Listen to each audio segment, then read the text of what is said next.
Something breaks when the empath finally goes quiet. Not the empath. The empath going quiet is not the breaking. It is the result of a long, accumulated, honestly arrived at exhaustion of the particular kind of hope that kept the reaching going. The empath's silence is the end point of a process. The natural, inevitable conclusion of someone who gave genuinely and consistently, and with the full quality of their considerable emotional depth, and who eventually arrived at the simple, undramatic recognition that the giving was not being met in kind. What breaks is something in the avoidant. Not immediately, not in the first hours or days of the empath's silence, when the avoidant's nervous system is still processing the changed conditions primarily as relief. The familiar relief of reduced proximity pressure, of the emotional demands of genuine connection no longer pressing insistently against the defended interior. The exhale that the avoidance system produces when the reaching stops and the space is restored to something manageable. That relief is real, and it is the shallowest layer of what is about to happen. What happens underneath it, slower, more significant, more genuinely destabilizing than anything the avoidant anticipated in the moment of creating the distance that produced the silence, is the collapse. Not a dramatic collapse. Not the obvious, visible kind that announces itself as crisis. The quiet kind. The interior kind. The specific, gradual, increasingly undeniable collapse of several things the avoidant had been relying on without fully knowing they were relying on them.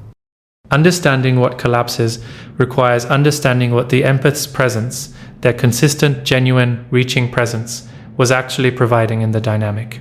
Not what it was supposed to be providing. Not what the empath intended it to provide. What it was actually functioning as in the specific architecture of the avoidance psychological structure. It was functioning as regulation. Not emotional regulation in the obvious sense, not the comfort of being soothed in moments of distress, though that was part of it, but in the deeper, more structural sense of providing the avoidant with a consistent external reference point that the interior could orient around without the avoidant having to do the full, demanding entirely self-directed work of their own interior regulation. The empath's consistent presence, their warmth, their reaching, their ongoing orientation toward the connection, provided the avoidant with something their defended interior was not providing for itself. A sense of being held without having to acknowledge the holding. Of being cared for without having to receive the care openly.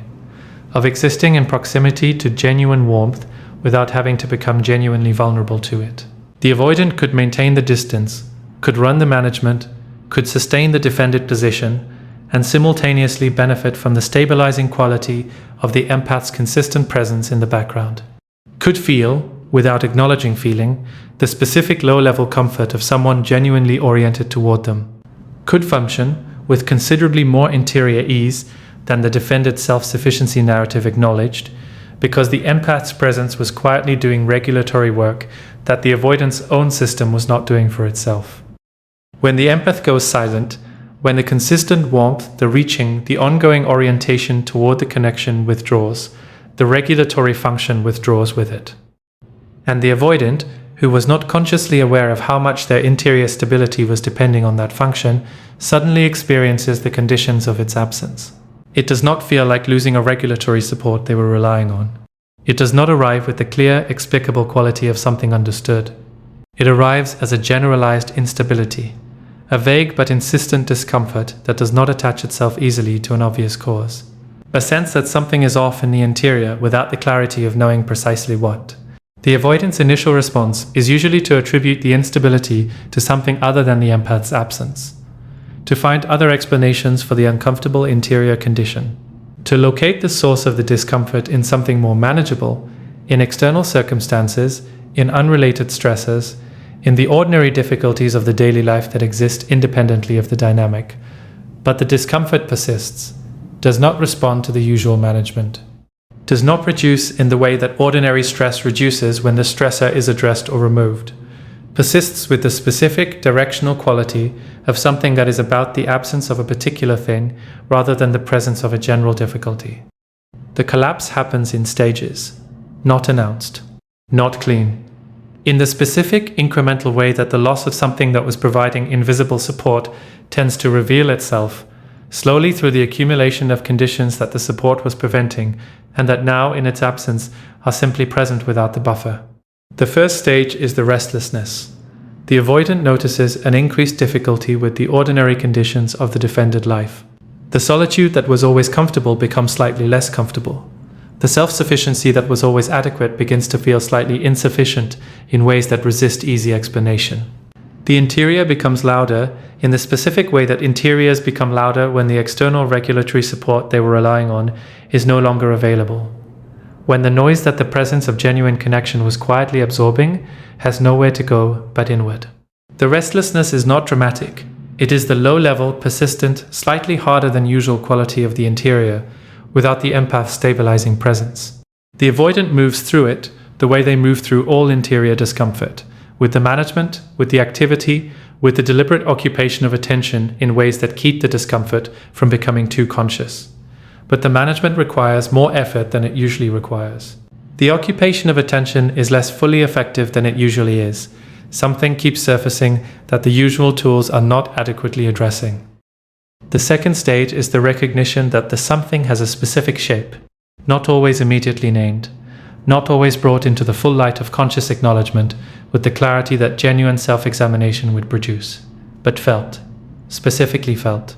The interior returning with increasing frequency and increasing specificity to the absence of the empath, to the particular quality of what the empath's presence provided, to the specific texture of what it felt like to be in the dynamic when the empath's warmth and reaching and genuine orientation toward the connection were the ambient condition. The avoidant does not typically receive this recognition with openness.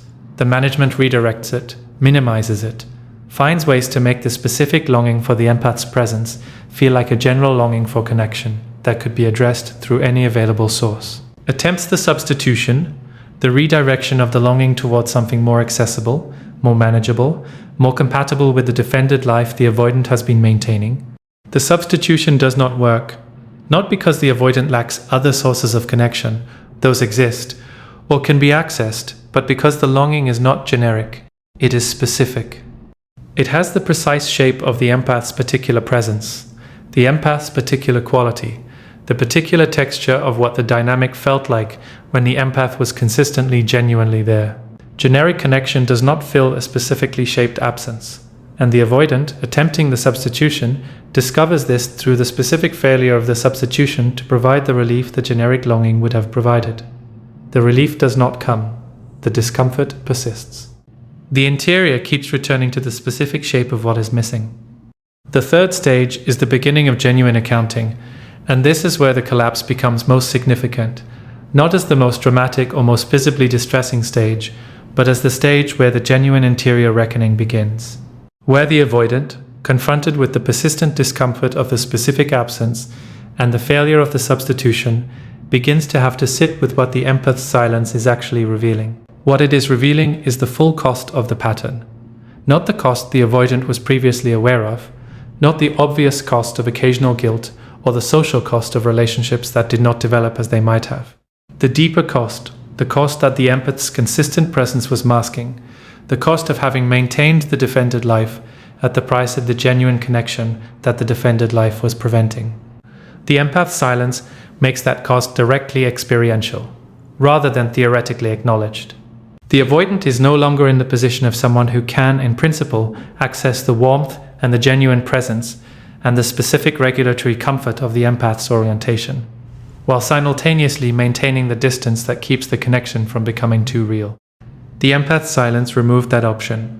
The warmth is not available, the presence is not accessible, the specific comfort of the empath's consistent orientation is gone, and in its absence, the full weight of what maintaining the defended life costs becomes directly felt rather than abstractly known. The collapse is the weight landing, not all at once, not in a single moment of recognition that changes everything, but in the accumulating, undeniable, increasingly difficult to manage experience of living with the full cost of the pattern without the empath's presence absorbing part of that cost on the avoidant's behalf. Because that is part of what the empath's presence was doing. In addition to the regulatory function, the providing of external stabilization, the empath's consistent presence was also carrying a portion of the cost of the avoidant's defended life. Was, through the quality of their ongoing engagement with the connection, making the connection feel alive and real, and worth something despite the avoidant's consistent behavioral insufficiency. Was maintaining the possibility of the connection through the quality of their investment in it, compensating through their own genuine orientation for the avoidance managed distance?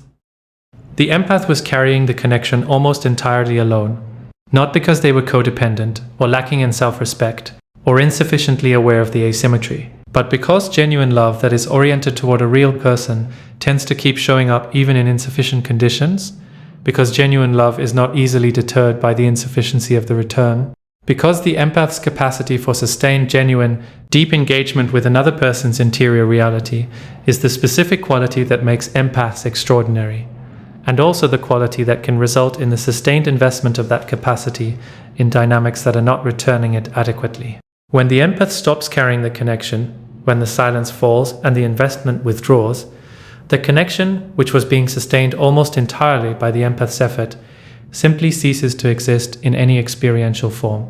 There is nothing left of it that the avoidant's own behavioral patterns would produce. The managed warmth is not sufficient to maintain a connection on its own.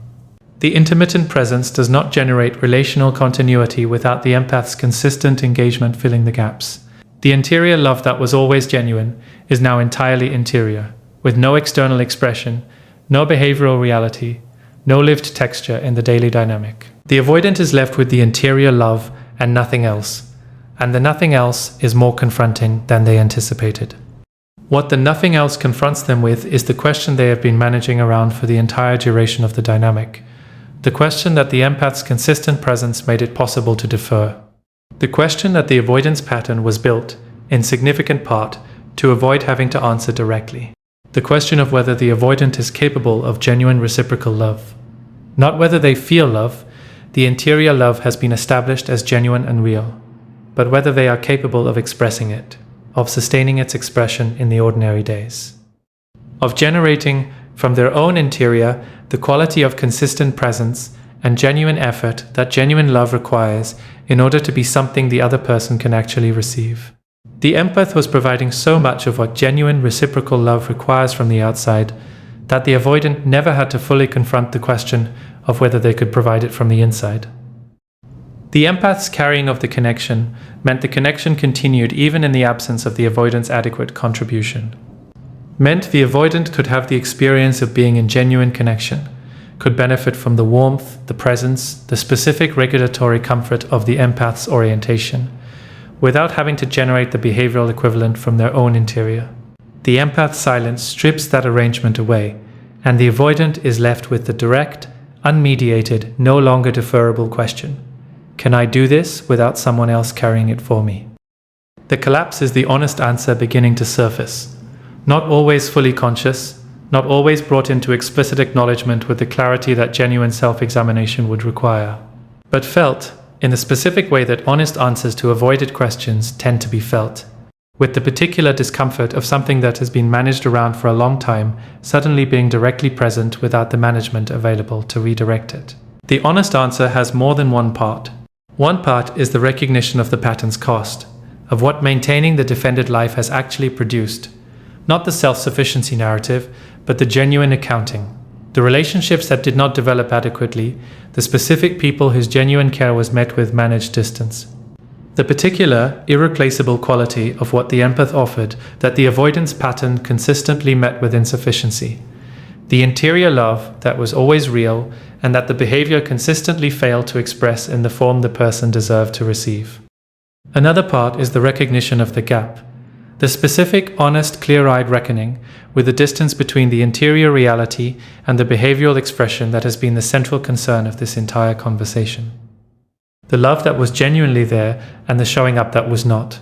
The feeling that was real and the expression of it that was inadequate. The gap that the empath's consistent presence masked by maintaining the connection despite its existence. And the third part, the part that is most significant for what happens next, is the recognition of choice. The specific, uncomfortable, no longer deferrable recognition that the pattern is not simply something that happens to the avoidant. That it is, at some level, a choice.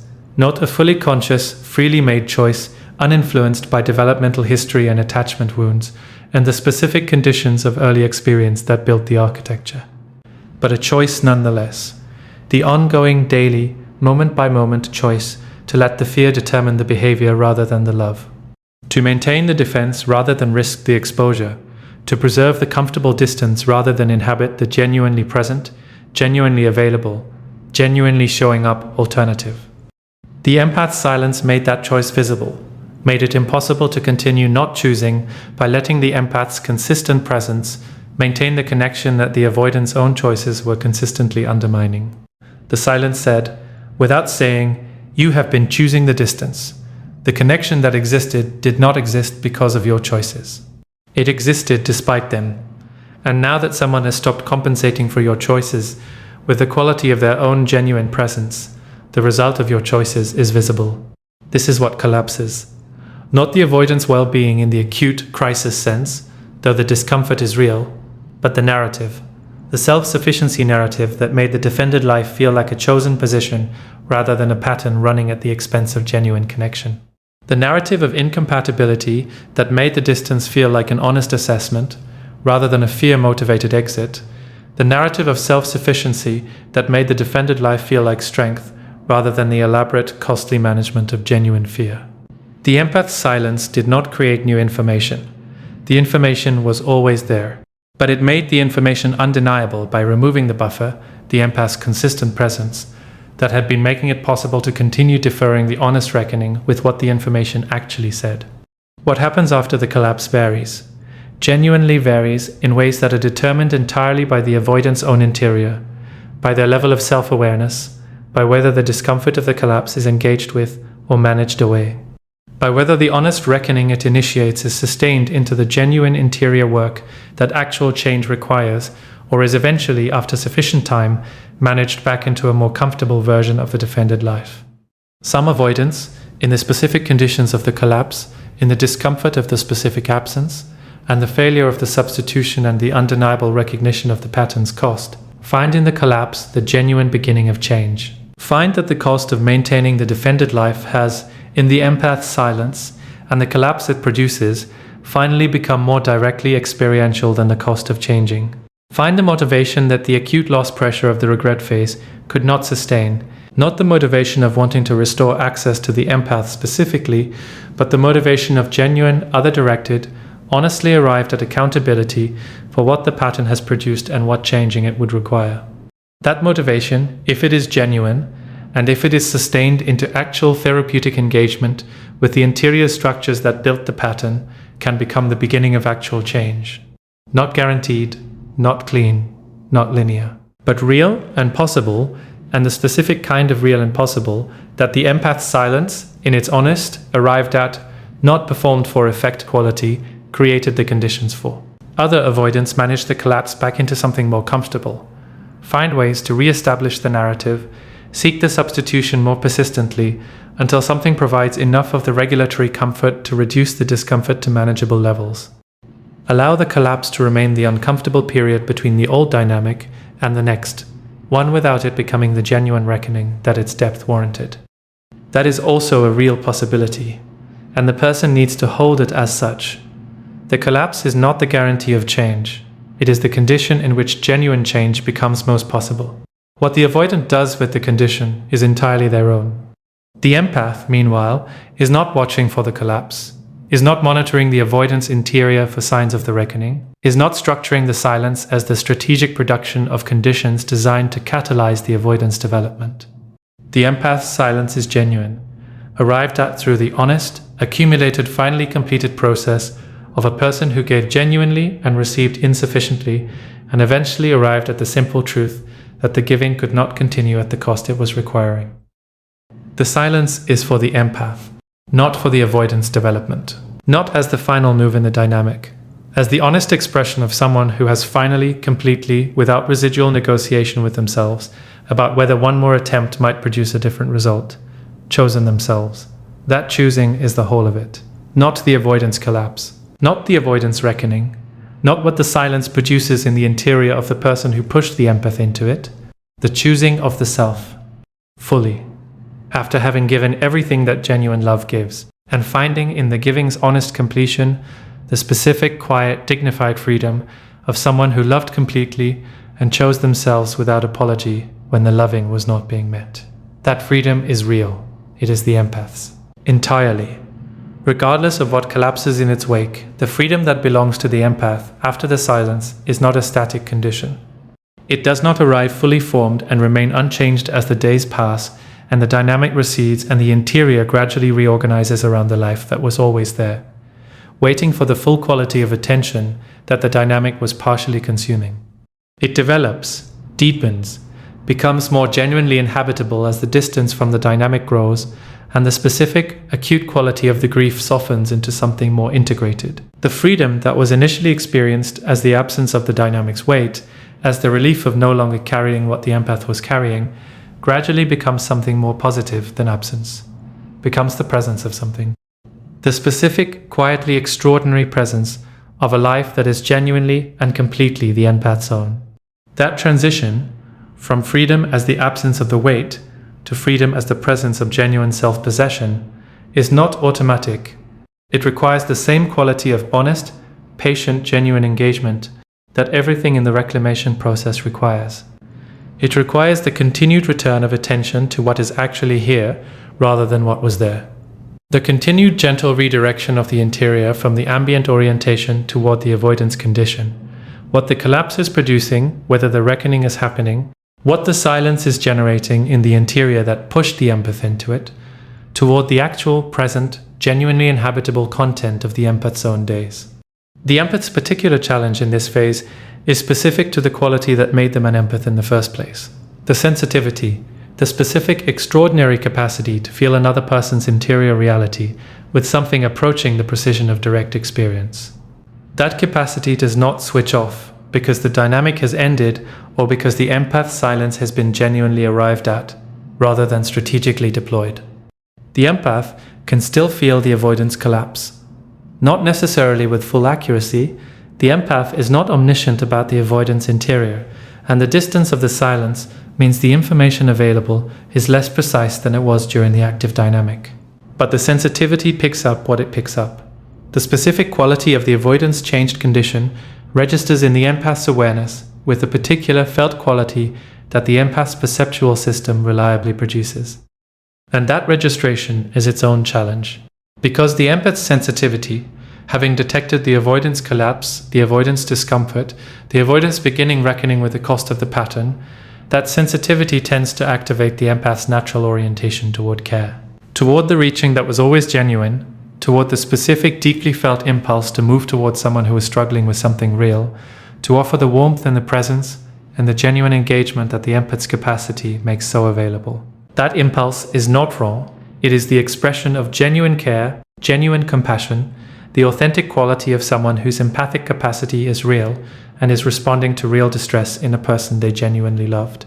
The impulse is not a flaw. It is not evidence that the reclamation was incomplete or that the empath has not genuinely chosen themselves. It is simply the sensitivity doing what the sensitivity does, responding to the signal, registering the distress, generating the orientation toward care that is the empath's natural, characteristic, deeply genuine response to genuine distress in another person. What the empath does with that impulse is the specific, practically important question of this phase.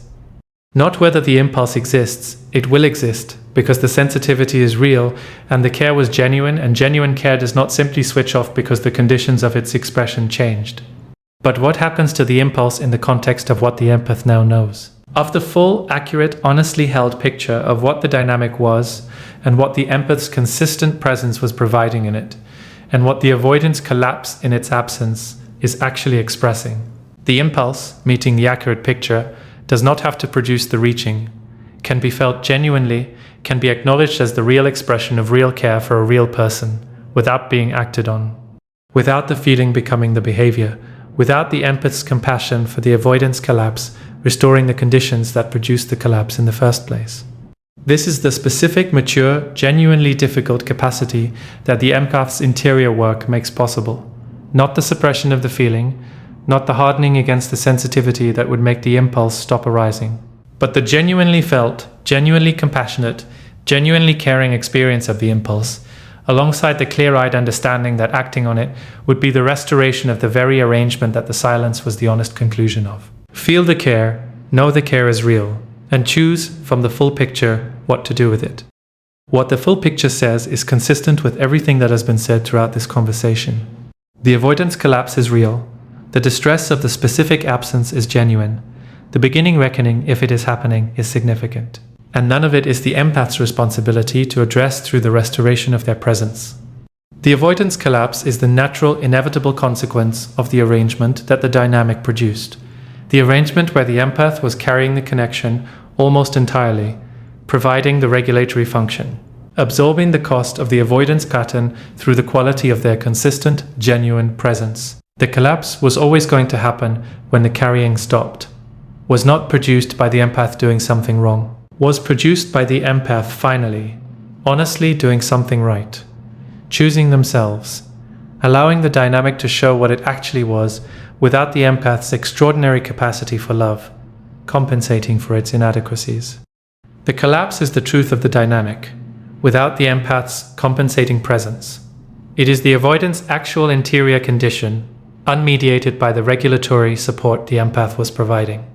It is genuinely useful information for the avoidant, who is now in the most direct possible contact with the cost of the pattern, and for the empath, who can understand it accurately without being required to respond to it with the restoration of what they withdrew.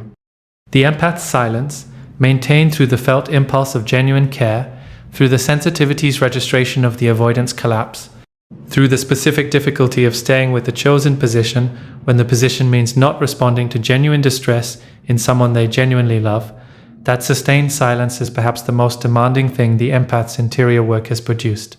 It requires the integration of everything, the genuine care held alongside the accurate picture, the sensitivity acknowledged rather than suppressed alongside the honest assessment of what acting on the sensitivity would produce. The full complexity of the situation, the real love, the real collapse, the real care, the real insufficiency of the previous dynamic, the real cost of restoring it, held without the resolution of any piece of it into something simpler. The empath who can sustain that complexity, who can feel the care and know the picture and remain in the chosen position without the complexity being resolved prematurely through the restoration of the reaching, that empath is operating at a level of genuine interior development that is genuinely extraordinary. Not comfortable, not easy, not the absence of the pull toward the familiar orientation of their care, but genuine, honest, the actual expression of someone who has loved fully and chosen themselves with full knowledge of what both of those things mean simultaneously.